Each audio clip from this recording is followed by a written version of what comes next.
Well, I didn't get all my feeder boxes done before all the rain's hitting. We're supposed to get like 5 inches of rain in the next 7 days. So anyway, I'll get them on when it's over probably. What I've come up with, because it works out of my dimensional lumber out there, 3.5 inch tall. I didn't plane it down. It's just added insulation on there. Then I've got a little notch at what will be the back, just so that there's a bee escape in the back. Little air can get in there, moisture can get out. I want a top entrance. My entrances are so small and narrow that if we get a big bee die off, they can't get out. They plug the hole and they can't get out of there. So I want another one up above. Some of mine have holes drilled in them, just drilled in the face, and those are okay too. But this will stick out the back, and then my intention is to cover it with plastic, a piece of visqueen over the top, so it won't have any wind or rain trying to get in it directly. It'll be protected, but it will move some air. What I came up with for the bottom is this screen. I'm making a little screen basket. I just shove it down in there, staple it on the side. We'll do that in a minute. This is what I'm using. Just picked it up at Lowe's. It's 36 inches, 1/2 inch by 1/2 inch squares. And my intention on it is to put some paper down, some of my butcher paper, so they can access it where they want to and move up into it, but it'll help support it so it doesn't just pour down on top of them. So with this, I was able to rip it down the middle. So it's 36 inches, so I cut it at 18. But when you do that, whenever you cut this wire, you lose whatever size the wire is, right? So if you cut it at 18, which is on, say, that wire, and you cut it here, well, it's not going to be 18 from that wire over. It's 18 to that wire. So this one's going to be 17.5, and it really doesn't matter here at all. Just be aware of that when you're cutting, that you're going to lose some ground.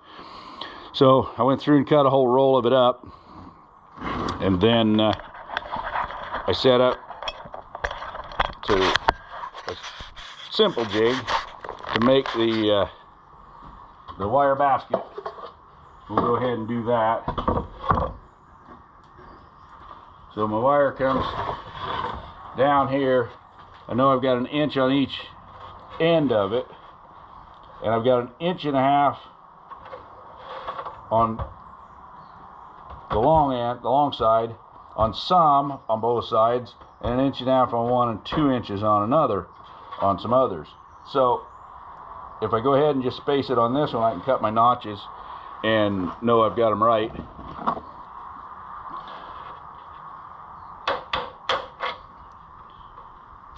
So I'm just going to cut that piece out on the corners. I tried rushing it and doing it without doing this, and if I was doing 1 or 2, I'd have got away with it, but I've got 100 of them to build. If I don't set up and do this right, it's going to just eat up a lot of time, and it's going to be hokey and not be right.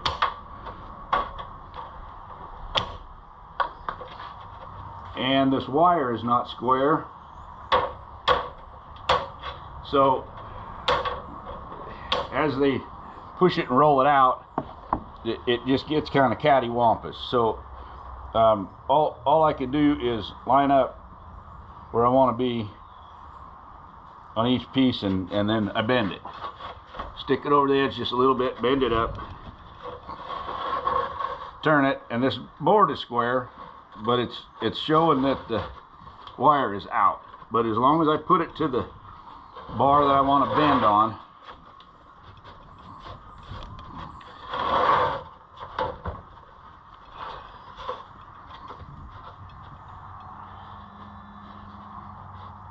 folds right up.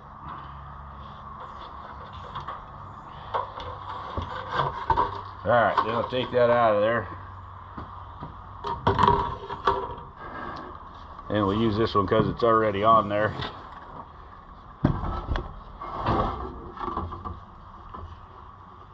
You can probably see how it's not lining up square. It's just things are out. These things are supposed to be a 1/2 inch, but they're not always a 1/2 inch. So we're going to go ahead and just force it down in there. Most of them went in a lot smoother than this one because they were closer to square. But when I get it down in there, I want to make sure it's not, you can see this side went down a little too far and it's pushing it, lifting it up, and I don't want it doing that.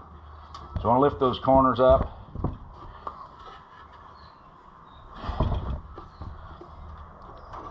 And I want to make sure it's up above my hole over there. And then I'm just tipping it up and throwing some staples in it.